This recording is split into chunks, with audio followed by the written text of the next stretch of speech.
Speaker. Thank you. The Honorable Beatrice Elachi.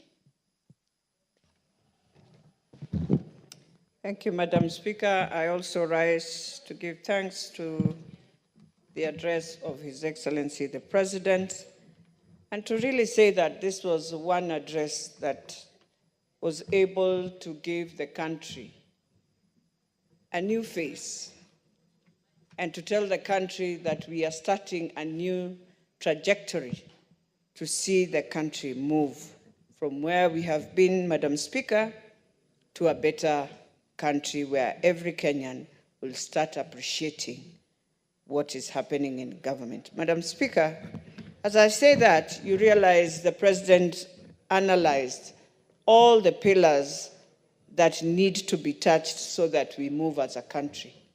One of the pillars was food security, which is critical in ensuring security is in the country when people have food on their tables, Madam Speaker.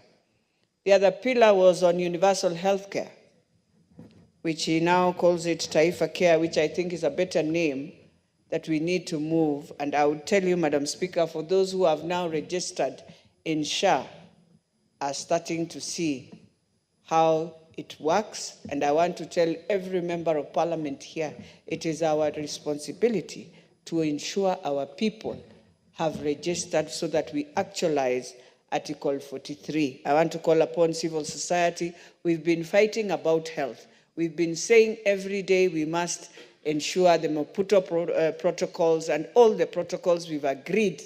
But now is the time we actualize Article 43. And therefore, we must work together.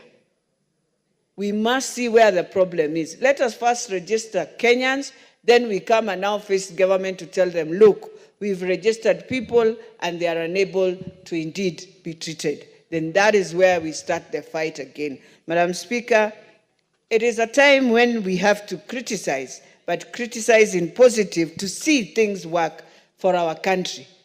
Because if it works for the country, it works for me, it works for everyone. It works for every family in the country.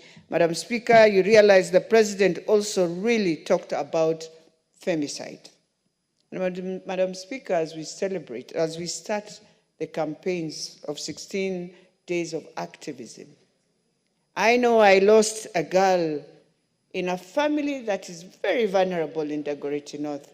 And this girl was a third year at MKU University, Vivian Kajaya. And we buried her.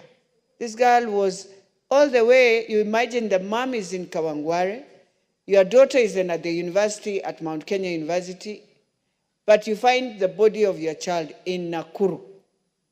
It was the most saddest thing. And even yesterday, we have those again who have passed on. And so I want to laud the President, but to say this to now the agencies that are dealing with all these cases, that indeed you've let us down. In fact, my prayer would be, Madam Speaker, we need officers to be taken for retraining to understand even these femicides, because we have officers who, even when they talk about gender-based violence, you realize they are thinking it is just crime like any other crime. But we have lost so many women. I don't think it is fair even for us in the country. But Madam Speaker, the other thing I want to really thank the President is to really bring out everything that the government has done that we have decided as a country to be very negative until there's nothing good we see. But we are not realizing, Madam Speaker, when you look at Burundi now, when you look at Nigeria now, you tell God thank you 10 times for your country, Kenya. And so I want Kenyans, even out there, even us who are going on media, we are analyzing, that the President, yes, has decided, yes, followed what has happened and cancelled Adani. The next thing you should be appreciating is we have cancelled, but not now starting to question again other questions. We need to be now questioning, how are we getting a new airport so that we can be like Ethiopia, Rwanda, Tanzania, who are moving and they're in East Africa, before we become a domestic airport place.